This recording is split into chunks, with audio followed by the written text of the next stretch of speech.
में सारा सफाई का जो पूरा अभियान है वो पूरा चला देंगे। 5 और 6 नवंबर 2 दिन सीईटी की परीक्षा, कॉमन एलिजिबिलिटी टेस्ट, एक बहुत बड़ा यदि एक प्रोजेक्ट है हमारा। 11 लाख ऐसे फॉर्म्स भरे हैं हमारे जो परीक्षा देने वाले परीक्षार्थी हैं अपनी नौकरी के लिए। ये ग्रुप सी के लिए किया जा रहा है।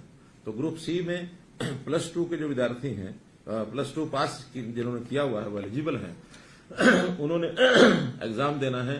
तो 5 और 6 7 5 और 6 2 दिन। इसमें सारे प्रदेश में लगभग 2000 सेंटर हमने उनको ऑफर किए हैं। अब जो कंपनी है वो 2000 का उपयोग करती है या कम में काम चलाती है। 5 जिलों में अभी उनकी रिपोर्ट थी कि यहां सेंटर न दिए जाए, हर कोई अपने अपने हिसाब से सेंटरों को उपयोग करता है। तो 5 जिलों में जैसे दादरी जिला है, झज्जर जिला है, रोहतक जिला है, जींद है एंड नूह है। तो ऐसे 5 जिलों में सेंटर वो नहीं बनाएंगे, बाकी सब 17 जिलों के अंदर ये सेंटर बनेंगे 4 शिफ्टों में। 2 शिफ्ट 5 तारीख को, 2 शिफ्ट 6 तारीख को। ये 5 जिले सर कंपनी के कहने पे है या अपनी कोई? हमारा भी पुराने, हमारे जो एचपीएससी और हमारे जो स्टाफ सिलेक्शन कमीशन उनकी भी जो रिपोर्ट्स हैं और हमारा स्कूल एजुकेशन बोर्ड उनकी भी रिपोर्ट्स हैं। इन जिलों में नकल के चांसेस ज्यादा होते हैं। एक ही मात्र कारण है और कोई कारण नहीं है। हमने हालांकि कहा कि उसमें से जो अच्छे सेंटर्स हैं जो नकल नहीं होती है उनको लगाया जा सकता है, लेकिन इस बार तो अभी पूरा जिला छोड़ा है। अगली बार में हम ऐसे कुछ स्कूलों को छांटेंगे जहां इस प्रकार की प्रवृत्ति नकल की नहीं है। अब क्या होता है कि इतने सारे सेंटर्स पर जब ये काम किया जाता है तो कई बार पुलिस के नाते से हम पुलिस लगाते जरूर हैं, लेकिन अनटुवर्ड कोई इंसिडेंट हो अच्छा नहीं है। Let us play safely.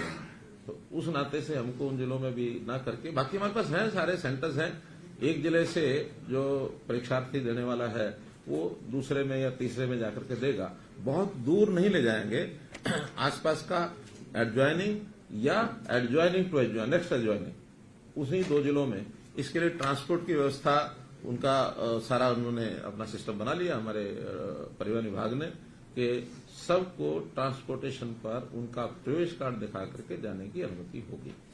और डिस्ट्रिक्ट टू डिस्ट्रिक्ट रोडवेज की बसें चलेंगी। डीसीज को हमने कह दिया लोकल ट्रांसपोर्ट, चाहे वो स्कूल की बसें भी क्यों ना हो, तो जो नोडल सर्विस है वहां की, क्या उसको बोलते हैं नोडल सर्विस, शटल सर्विस, ये जो सेंटर्स हैं भिन्न भिन्न, तो वहां का डिस्ट्रिक्ट हेडक्वार्टर का जो डिपो है वहां से जहां सेंटर है वहां तक भी बसें वो चले 2 दिन। बल्कि मेरी तो अपील जनता को ये रहेगी कि इस 2 दिनों में 5 और 6 तारीख को ट्रेवलिंग बसों के द्वारा कम से कम करें। इन विद्यार्थियों को, इन परीक्षार्थियों को परेशानी नहीं होनी चाहिए, हर कोई समय पर परीक्षा देने पहुंच जाए। तो ये शिकायत नहीं आनी चाहिए कि कोई अपनी परीक्षा केंद्र पर नहीं पहुंच सका है। पहली बार ये प्रयोग हो रहा है। एडमिट कार्ड दिखा के यात्रा करते थे, मीनिंग में इनको किराया नहीं देना? नहीं, एडमिट कार्ड दिखाएंगे, कोई किराया नहीं दे रहा, ना आगे शटल सर्विस में देना ना यहाँ देना। और कंपनी ने यह कहा कि उसका रिजल्ट वो 1-1.5 महीने के अंदर अंदर वो दे देंगे। अर्थात अपेक्षा है कि 15 दिसंबर तक वो इसका रिजल्ट दे दें। और 15 दिसंबर के बाद फिर जो पोस्ट वाइज इनमें से किस पोस्ट पर किसको अपना अप्लाई करना है वो एडवर्टाइजमेंट निकलेगी। उसके हिसाब से जो पास कैंडिडेट हैं उन पास कैंडिडेट को उनको एक मौका दिया जाएगा। 4 टाइम्स नंबर ऑफ पोस्ट के हिसाब से हर एक डिपार्टमेंट के लिए, हर एक पोस्ट के लिए उनको एक एग्जाम देने के लिए और बुलाया जाएगा। तो उस एग्जाम में उन लोगों के पास करने के बाद फिर उनकी सिलेक्शन फाइनल हो जाएगी, नो इंटरव्यू। इसके बाद ग्रुप डी का भी ये सारी प्रोसेस होने के बाद लगभग 6 महीने इस प्रोसेस में लग जाएंगे। फिर ग्रुप डी का एक और एग्जाम इसी प्रकार से लिया जाएगा। उसमें कोई दूसरा एग्जाम नहीं होगा, केवल मेरिट के आधार पर जो प्रायोरिटी उन्होंने डिपार्टमेंट की दी हुई होगी उस डिपार्टमेंट की प्रायोरिटी के हिसाब से जो ऊपर के जो मेरिट के टॉप के जो लोग हैं as per number of seats उनको सिलेक्शन कार्ड दे दिया जाएगा।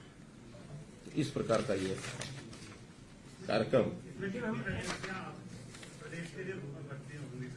हाँ जी, इसमें जो लाखों बच्चे इसमें लेंगे, हाँ, उसमें कितनी भर्तियां हमारे प्रदेश के बच्चों के लिए? नहीं ऐसा कोई इसमें कोई वो रिजर्वेशन नहीं है। हाँ, ऐसा नहीं है।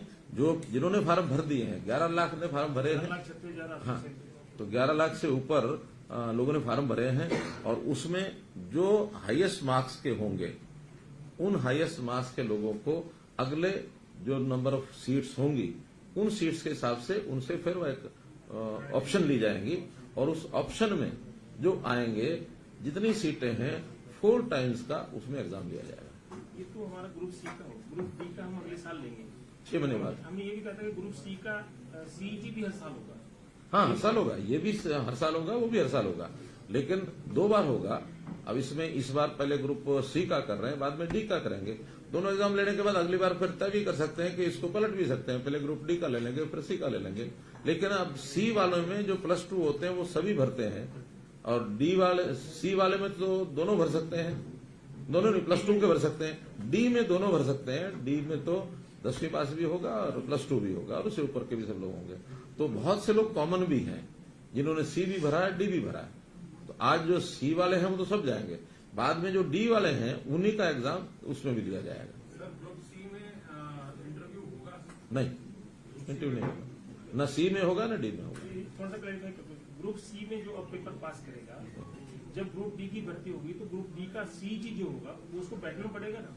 हाँ, बैठना पड़ेगा। तो ग्रुप डी का भी टेस्ट उसको पास करना हाँ, पड़ेगा। हाँ, अगर ग्रुप सी का भी वो पेपर दे रहा है, पास हो या ना हो, अगर उसने डी का भी देना है तो डी का एग्जाम दे सकता है। लेकिन डी के एग्जाम वाले ही डी में नौकरी में जाएंगे, सी वाले डी में नहीं जाएंगे, डी वाले सी में नहीं जाएंगे। एग्जाम दोनों का अपना अपना होगा। वो 3 वर्ष तक इसी फीस में जितने एग्जाम देने सारे दे सकता है।